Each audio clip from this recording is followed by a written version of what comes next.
Hello everyone, Assalamu alaikum, good morning, hope you are doing well, get Ami here. എല്ലാവർക്കും സുഖമാണ് സന്തോഷമാണ് എന്ന് ഞാൻ വിചാരിക്കുന്നു. Okay great.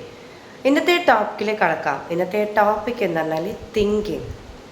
നമ്മളെ ഇടങ്ങളിൽ രണ്ട് തരം തിങ്കിങ് ആണ് ഉള്ളത്. ഒന്ന് പോസിറ്റീവ് തിങ്കിങ്, രണ്ട് നെഗറ്റീവ് തിങ്കിങ്. മനുഷ്യരെ സംബന്ധിച്ചിടത്തോളം ഏറ്റവും കൂടുതൽ കാണപ്പെടുന്നത് നെഗറ്റീവ് ചിന്താഗതികളെയാണല്ലേ. എന്തുകൊണ്ടാണ് ഇത്തരം വിഷയങ്ങൾ നമ്മുടെ മുന്നിലേക്ക് വന്നുകൊണ്ടേയിരിക്കുന്നത്? എന്തുകൊണ്ടാണ് പോസിറ്റീവായിട്ടുള്ള ഒരു കാര്യം നമ്മളിടങ്ങളിൽ ചിന്തിക്കാത്തത്?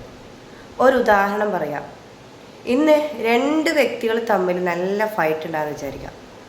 ആ ഫൈറ്റ് സമയത്ത് അവർ രണ്ട് പേരും പല ചിന്താഗതിയിലൂടെ കടന്നു പോയിട്ടുണ്ടാവും. എന്തായിരിക്കും അതിൻ്റെ റീസൺ? ഈ രണ്ട് ടീം മെമ്പേഴ്സും ഫൈറ്റ് ചെയ്യുന്ന സമയത്ത് ആ രണ്ട് ടീം മെമ്പേഴ്സും ചിന്തിച്ചിട്ടുണ്ടാവും, ഒന്നെങ്കിൽ ഇവൻ്റെ ഇടങ്ങളിലേക്ക് ആരെങ്കിലും വന്നിട്ടായിരിക്കും എന്നെ ഫൈറ്റ് ചെയ്തിട്ടുണ്ടാവില്ലേ, അല്ലെങ്കിൽ ഇവൻ അങ്ങനത്തെ ഒരു വ്യക്തി ആയിരിക്കും എന്ന് തമ്മിൽ രണ്ട് ടീം മെമ്പേഴ്സിലും പ്രശ്നങ്ങൾ അധികരിക്കുന്ന സമയത്ത് നമ്മുടെ സബ് കോൺഷ്യസ് മൈൻഡും കോൺഷ്യസ് മൈൻഡും ഒരു കാര്യം ചിന്തിക്കാൻ തുടങ്ങും. ഇത് നടന്നത് എങ്ങനെയാണെന്ന് വെച്ച് കഴിഞ്ഞാൽ ദാറ്റ്സ് നെഗറ്റീവ് തോട്ട്. രണ്ട് ഹ്യൂമൻ ബീങ്സിലും നെഗറ്റീവ് തോട്ട് കൊണ്ടാണ് ഈ ഒരു പ്രശ്നം ഫേസ് ചെയ്യുന്നത്. അപ്പോൾ നമ്മൾ ഓരോരുത്തരും ചിന്തിക്കേണ്ട ഒരുപാട് കാര്യം എന്ന് വെച്ച് കഴിഞ്ഞാൽ, ഇന്ന് നമ്മുടെ മനുഷ്യനെ ഇല്ലാതാക്കുന്നത് ഈ ഒരു നെഗറ്റീവ് തോട്ടാണ്. ഏതൊരു മനുഷ്യനെ സംബന്ധിച്ചിടത്തോളം ബന്ധങ്ങളിൽ നിന്നുള്ള ഒരുപാട് പ്രശ്നങ്ങൾ നെഗറ്റീവായിട്ടുള്ള കാര്യങ്ങൾ കൊണ്ടാണ്. അതുപോലെ തന്നെ ഫ്രണ്ട്സിൻ്റെ ഇടങ്ങളിൽ നിന്ന് വരുന്നതും നെഗറ്റീവ് തോട്ട്സാണ്. ഒരു ടീം വിളിച്ചിട്ട് പറയേ, എടാ ആ വ്യക്തി അങ്ങനെ തന്നെയാണല്ലോ. അപ്പോൾ കേൾക്കുന്നത് എന്താണ്? ആ വ്യക്തിൻ്റെ ഇമ്പോർട്ടൻസ് ആണല്ലേ.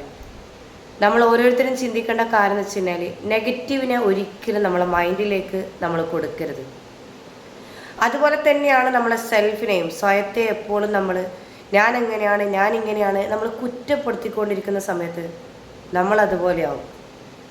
ജീവിതത്തിൽ നമ്മൾ നെഗറ്റീവ് ഒഴിവാക്കിയിട്ട് നമ്മൾ ഓരോ ദിവസങ്ങളിൽ പോസിറ്റീവായിട്ടുള്ള കാര്യങ്ങൾ ചിന്തിച്ചൊക്കെ നിങ്ങളുടെ ജീവിതത്തിൽ അത്ഭുതങ്ങൾ സംഭവിക്കുന്നത് കാണാൻ പറ്റും. ആമി ടോക്കിൽ നിന്ന് ഒരുപാട് ടീം ലേഡീസിൽ ഇതിന് റിസൾട്ട് കിട്ടി, അവരത് പ്രാക്ടീസ് ചെയ്തു, ഇന്നും ആ റിസൾട്ടിലൂടെ കടന്നു പോകുന്ന ഒരുപാട് പെൺകുട്ടികൾ. അപ്പോൾ നമ്മൾ ഓരോരുത്തരും ചിന്തിക്കണം, നമ്മളെപ്പോഴും പോസിറ്റീവായിട്ടുള്ള കാര്യങ്ങൾ ചിന്തിക്കുക. നെഗറ്റീവ് വരുന്ന സമയത്ത് നമ്മൾ 3 പ്രാവശ്യം ഈ ഒരു സംഭവം പറയുക, let it go, let it go, let it go. ഇതിങ്ങനെ പറഞ്ഞുകൊണ്ടേ ഇരുന്നാൽ നെഗറ്റീവ് നമ്മളെ മൈൻഡിൽ നിന്ന് റിലീസ് ചെയ്തിട്ട് പോകുന്നതായിട്ട് കാണാൻ പറ്റും. ഓക്കെ, ഇറ്റ്സ് മീ ഗെറ്റ് ആമി ടോക്ക്. എൻ്റെ ചാനൽ ഇതുവരെ സബ്സ്ക്രൈബ് ചെയ്യാത്ത ടീം മെമ്പേഴ്സ് ആണെങ്കിൽ പെട്ടെന്ന് എൻ്റെ ചാനൽ സബ്സ്ക്രൈബ് ചെയ്യേണ്ടതാണ്. Thank you, by.